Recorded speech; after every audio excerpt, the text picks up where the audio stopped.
बिस्मिल्लाहिर्रहमानिर्रहीम। नेज़ाबाजी के हवाले से बात करें तो पंजाब में नेज़ाबाजी एक फ़ेमस कल्चरल खेल है। और आप घोड़े पे सवारी के हवाले से बात करेंगे तो सवारी से पहले घोड़े की तैयारी होती है। दरबार शाह शाबल, यहाँ पर सैयद जवार सैयद बाकर हुसैन शाह साहब हैं। ये नेज़ाबाजी के हवाले से ये दौड़ते हैं। इस वक्त अपने घोड़े को ये तैयार भी कर रहे हैं।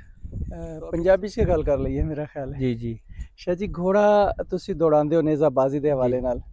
पंजाब का एक बड़ा अच्छा शौक है, कल्चरल शौक है जी।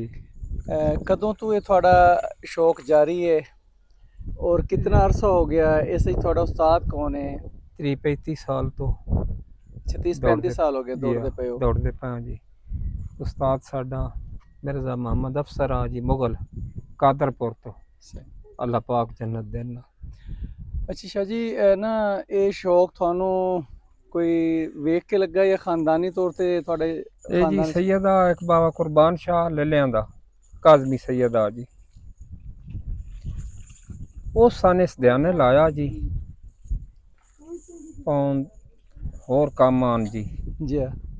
बाबे और फरमाया बस सैयदा ये घोड़े का अच्छा शौक है, साने करना चाहिए, कुत्ते कत्ते रख के नहीं बिड़ाने चाहिए।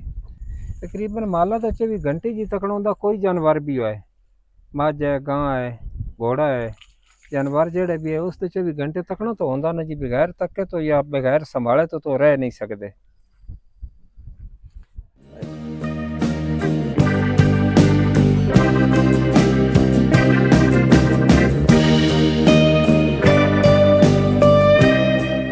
जी मेरा नाम जवार सैयद फुरकान हैदर काज़मी है जी।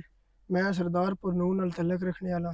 साडा दरबार है हज़रत बाबा सैयद मासूम बाकी शाह काज़मी ते ये मेरे उस्ताद मोहतरम हैं, काबिल इज़्ज़त काबिल एहतराम हैं। ते मैं इन्हां दी वेख के शौक पिया जी।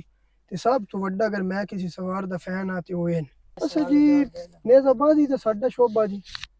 ते इस विच मेन चीज़ होंदी उस्ताद दा एहतराम अदब, ठीक है ना जी, वो लाजमी तुसी करना। अल्हम्दुलिल्लाह थोड़े उस्ताद भी जवार जी बिल्कुल ते मौला ने थानू ये शर्फ अता किया जी कि तुसी भी बिल्कुल जवारी की। बिल्कुल बच्चे नेज़ाबाजी के शौक च आए हो, जी।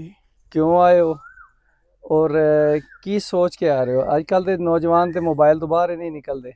जी नेज़ाबाजी मैं अपने उस्ताद मोहतरम नू वेख्या ही पहले मेले ते जी, दरबार हज़रत सैयद मासूम बाकी शाह काज़मी ते मैं इन्हां नू वेखदे इन्हां दा फैन हो गया ते मैं फिर इन्हां ने आख्या कि मैं ना अपना शागिर्द बनाओ। ते बहुत ही मुश्किल काम है, ठीक है नी जी, इनू समझना सब तो पहले होंदा। एक उस्ताद दा अदब एहतराम, उस तो बगैर ये काम नहीं होंदा जी।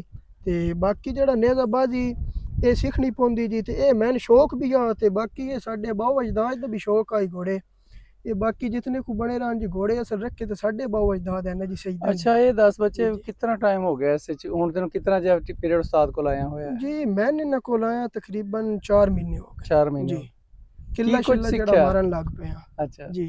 ਤੇ ਸਭ ਤੋਂ ਪਹਿਲਾ ਇੰਪੋਰਟੈਂਟ ਕੰਮ ਉਸਤਾਦ ਜੀ ਇਹ ਹੁੰਦਾ ਨਾ ਕਿ ਵੀ ਘੋੜਾ ਹੋਵੇ, ਘੋੜੇ ਨੂੰ ਤਿਆਰ ਕੀਤਾ ਜਾਏ। बिल्कुल ਜ਼ਾਹਿਰ ਹੈ ਤਿਆਰ ਹੋਸੀ ਤੇ ਬਸ ਹੋਣਾ। बिल्कुल जी। तो सारी चीज़ें समझ आ जी गई। सारियां समझ आ की गई, होना तैयार चाहिए भी घोड़े कर को? लैने आ। सामान वगैरह थोड़ा की है घोड़े किस? को सारा वेख जी सपाट होंदी, तल वगैरह सारा ठीक है जी। ए सिर दवाल वगैरह ए जेड़ा चीज़ है ना वेख रहे हो, ये असी सारा अपने शौक तो आंदा। सान घोड़े नाल प्यार बड़ा, ठीक है ना जी। ते असी याद कि जे असी आप सोहने हन जी, इंज साडे दोस्त भी सोहने रहन। चाहिए? सब तो पहले तो जी इस विच खौफ नहीं होना चाहिए, जिगर होना चाहिए, दिल होना चाहिए। क्यों घोड़ा ऐसी चीज़ है ये इंसान दे दिल दी धड़कन समझदा। वो अगर थोड़े कोल है तो एक थोड़े उस्ताद दी थोड़े कोल दुआ है ना, तो बात दुनिया दी कोई ताकत भी थोड़े सीखने तो नहीं रोक सकती। मेन पॉइंट ये है जी।